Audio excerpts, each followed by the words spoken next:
17 বছর পর দেশে ফেরা, গুলশানের নিজের বাসায় ওঠা, আর এবার দেশের 13তম প্রধানমন্ত্রী হিসেবে দায়িত্ব নেয়ার প্রস্তুতি।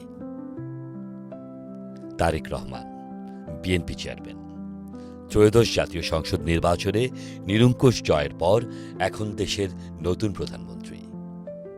কিন্তু প্রশ্নটা এখন সবার, প্রধানমন্ত্রী হওয়ার পর তিনি কোথায় থাকবেন?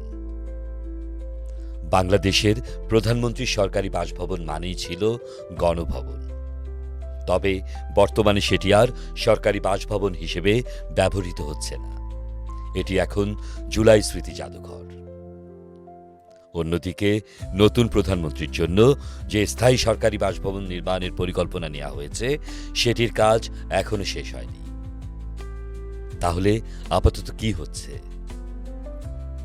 সরকারি সূত্র বলছে, রাষ্ট্রীয় অতিথি ভবন যমুনা ভবন সংস্কার করা হচ্ছে। গণপূর্ত অধিদপ্তরের প্রধান প্রকৌশলীর তথ্য অনুযায়ী প্রায় 1 মাসের মধ্যে সংস্কার কাজ শেষ হতে পারে।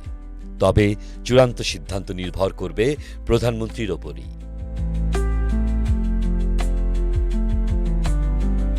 ইতিহাস বলছে, যমুনা ভবন নতুন কিছু নয়। তত্ত্বাবধায়ক সরকারের প্রধান উপদেষ্টারা, এমনকি সেনা নিয়ন্ত্রিত সরকারের প্রধান উপদেষ্টারাও এখানে ছিলেন।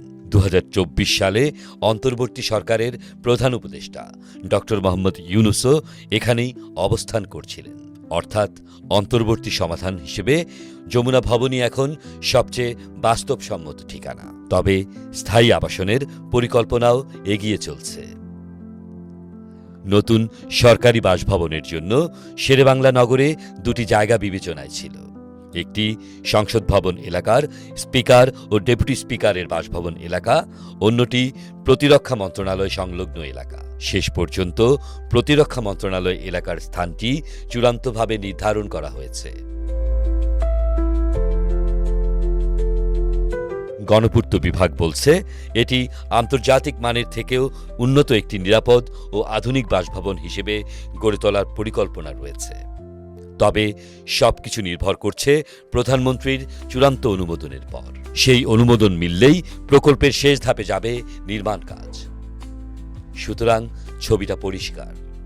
এ মুহূর্তে সংস্কার শেষ হলে যমুনা ভবনেই উঠবেন প্রধানমন্ত্রী তারেক রহমান, আর স্থায়ী বাসভবনের কাজ শেষ হলে শেরেবাংলা নগরের প্রতিরক্ষা মন্ত্রণালয় এলাকায় নির্মিত নতুন সরকারি বাসভবনে স্থানান্তরিত হবেন তিনি।